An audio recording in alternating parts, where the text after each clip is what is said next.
సంబంధించినటువంటి ఒక డాక్యుమెంట్ గా చేయాలనే తాపత్రయంతో నేను విశాఖపట్నంలో శ్రీ గౌరవ ఎంపీ గారిని కన్వీనర్ గా వెళ్ళి అడగడం జరిగింది. వారు దయతో ఈ కార్యక్రమాన్ని యాక్సెప్ట్ చేశారు. ఇది సంక్రాంతి సంబరాలు జీవీఎల్ టీం అంతా కలిసి మేమంతా కలిసి చేస్తాం, మేము ముందుకు వస్తామని చెప్పి దాదాపు 1000 మంది ముందుకు వచ్చి ఈ కార్యక్రమం చేయడానికి ముందుకు వచ్చారు. వివిధ రకాలైనటువంటి ఐటమ్స్ ని మనం డాక్యుమెంట్ చేస్తున్నాం.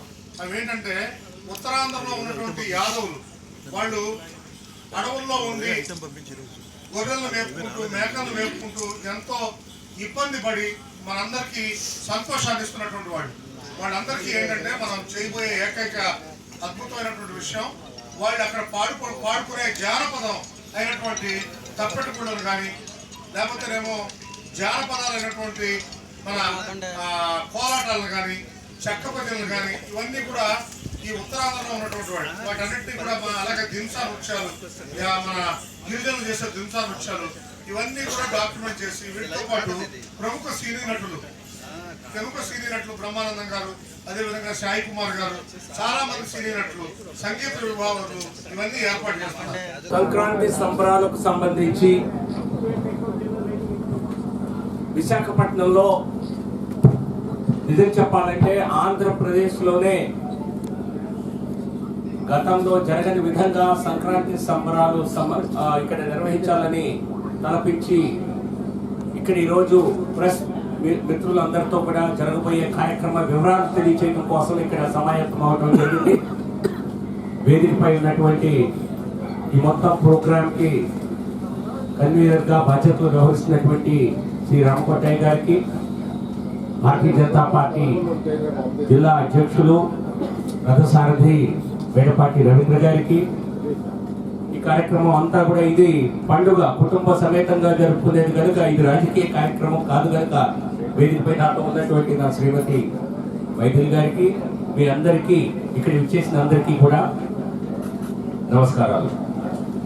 సంక్రాంతి పండుగ అంటే తెలుగు రాష్ట్రాల్లో, ఆంధ్రప్రదేశ్లో, ఈ ప్రాంతంలో ఉత్తరాంధ్ర ప్రాంతంలో కోట్లాది మంది ప్రజలు అత్యధికంగా జరుపుకునేటువంటి సంప్రదాయబద్ధమైనటువంటి పండుగ.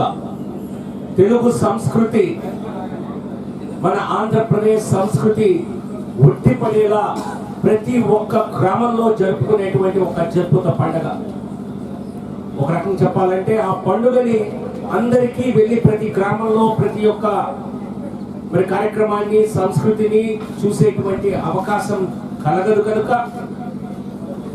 ఇటువంటి మన సంస్కృతిలో, తెలుగు సంస్కృతిలో, మన రాష్ట్రంలో ఉన్నటువంటి అన్ని రకాల సాంస్కృతిక కార్యక్రమాలు ఏవైతే ఉన్నాయో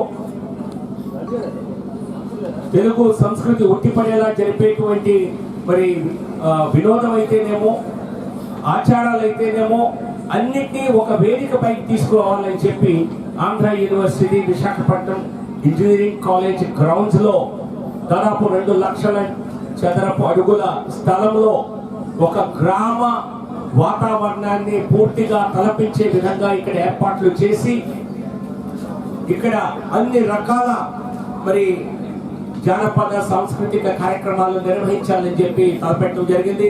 ఈ ప్రతిపాదనని ముందుగా రామకోటయ్య గారు కొంతమంది నా మిత్రులతో అందరితో కలిసి చర్చించి ఇది చేస్తే బాగుంటుంది, ఎందుకంటే లక్షలాది మంది ఇతర ప్రాంతాల నుంచి విశాఖపట్నానికి పండుగ సందర్భంగా వస్తారు. అలాగే విశాఖపట్నం నుంచి అనేక మంది గ్రామాలకు తరలి వెళ్తారు. కానీ ఇక్కడ సగం పైన జనాభా విశాఖపట్నంలోనే ఉండిపోతారు. సో వారికి కూడా మనం గ్రామంకు వెళ్తే మనకు కలిగేటువంటి ఏదైతే ఆనందం ఉన్నదో ఆ ఆనందాన్ని విశాఖపట్నం నడిబొట్టున వారందరికీ కలిగించే విధంగా ఈ కార్యక్రమాన్ని చేపట్టడం జరిగింది. సంక్రాంతి అంటే ముగ్గులు, సంక్రాంతి అంటే మహిళలు రంగోలీలతో ముగ్గుల పోటీలు నిర్వహిస్తూ అత్యద్భుతంగా జరుపుకుంటారు. సో దీన్ని జిల్లా వ్యాప్తంగా మహిళలను ఇక్కడికి ఆహ్వానించి ఇక్కడ గ్రౌండ్ లో ముగ్గులు వేయించేటువంటి కార్యక్రమం కూడా తలపెట్టాం. పెద్ద ఎత్తున అత్యద్భుతంగా ముగ్గులు వేసిన వారికి పెద్ద ఎత్తున వారికి మరి బహుమతులు కూడా ఇవ్వాలి అని చెప్పి నిర్ణయించడం జరిగింది. అంతిమ నిర్ణయం త్వరలో తెలియజేస్తాం. కనీసం మొదటి బహుమతి 25,116 రూపాయలు ఉంటుంది. తర్వాత మరి 10,116 ఈ రకంగా అనేక మంది మహిళలకి వారికి గుర్తింపు ఇవ్వటమే కాకుండా అత్యద్భుతంగా ముగ్గులు వేసిన వారికి ముగ్గుల రాణులుగా, ముగ్గుల మహారాణిగా మరి గుర్తించి వారికి వేదికపై నుంచే పెద్దల చేత అవార్డులు ఇప్పించడం కూడా జరుగుతుంది. సో కాబట్టి దీనిలో ఈ కార్యక్రమంలో మహిళల ఇన్వాల్వ్మెంట్ కూడా పెద్ద ఎత్తున ఉండబోతోంది.